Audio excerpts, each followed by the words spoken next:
Shalom saudara-saudari yang dikasihi Tuhan, puji Tuhan. Hari ini kita kembali bersama-sama merenungkan firman-Nya. Saya percaya tidak ada yang kebetulan. Setiap kita yang hadir saat ini, Tuhan mau berbicara secara pribadi kepada kita. Mari kita siapkan hati dan pikiran, supaya benih firman ini bertumbuh dalam hidup kita. Mari kita berdoa. Bapa kami yang di surga, kami datang dengan hati yang haus dan lapar akan kebenaran-Mu. Kami mohon Engkau membuka hati dan pikiran kami, agar kami tidak hanya menjadi pendengar firman, tetapi juga pelaku firman. Roh Kudus, pimpinlah kami dalam renungan ini. Ajari kami untuk mengenal suara-Mu, dan bentuklah kami menjadi pribadi yang seturut kehendak-Mu.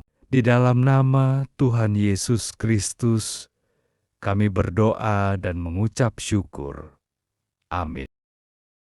Seringkali, dalam kehidupan sehari-hari, kita dihadapkan dengan situasi yang menguji kesabaran kita. Kata-kata kasar, kekecewaan, penghinaan, bahkan ketidakadilan. Secara naluri manusia, kita ingin bereaksi cepat, spontan, emosional. Tetapi Tuhan mengajar kita sesuatu yang jauh lebih mulia. Belajar merespon, bukan bereaksi, melalui pimpinan Roh Kudus. Apa bedanya bereaksi dan merespon? Bereaksi adalah respons instan yang dikendalikan oleh emosi, marah, tersinggung, membalas dengan kata-kata tajam. Merespon adalah tindakan yang dikendalikan oleh Roh Kudus. Ada pertimbangan, damai sejahtera, dan kasih dalam keputusan kita. Contoh sederhana, Yesus saat dihina dan disalibkan, tidak bereaksi dengan kemarahan. Dia berkata, "Ya Bapa, ampunilah mereka, sebab mereka tidak tahu apa yang mereka perbuat." Lukas 23 ayat 34. 2. Mengapa kita harus belajar merespon dengan Roh Kudus? Karena kita adalah wakil Kristus di dunia ini. Dunia menilai Kristus melalui sikap dan respon kita. Karena Roh Kudus memampukan kita hidup dalam kasih, sabar, dan damai sejahtera, bukan dengan kekuatan sendiri, tetapi dengan kekuatan-Nya.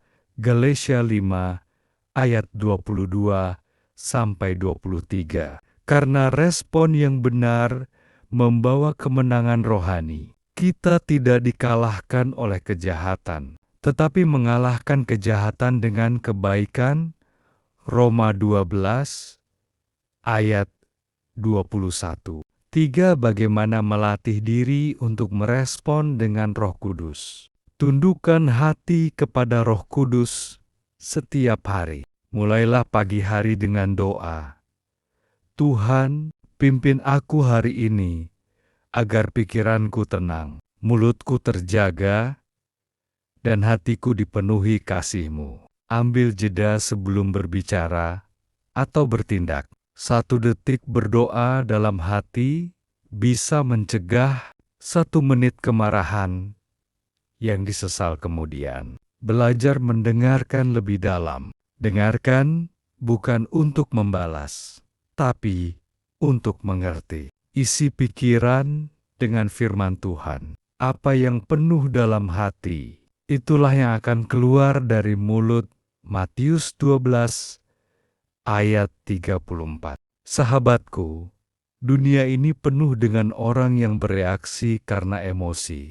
Tapi kita dipanggil untuk menjadi terang, untuk merespon dengan kasih, merespon dengan pengampunan, merespon dengan damai, sebagaimana Kristus telah lebih dulu melakukan itu untuk kita. Mari kita berdoa. Tuhan Yesus, aku ingin belajar untuk merespon seperti Engkau. Ajari aku untuk tidak dikendalikan oleh emosiku, melainkan oleh Roh Kudus-Mu. Ketika aku tergoda untuk bereaksi, ingatkan aku bahwa aku dipanggil untuk mencerminkan kasih-Mu. Bentuk aku menjadi saksi-Mu yang hidup. Dalam nama Yesus, aku berdoa. Amin. Jika renungan ini memberkati Anda, ketik amin di kolom komentar. Jangan lupa bagikan renungan ini agar lebih banyak orang diberkati. Tuhan Yesus memberkati.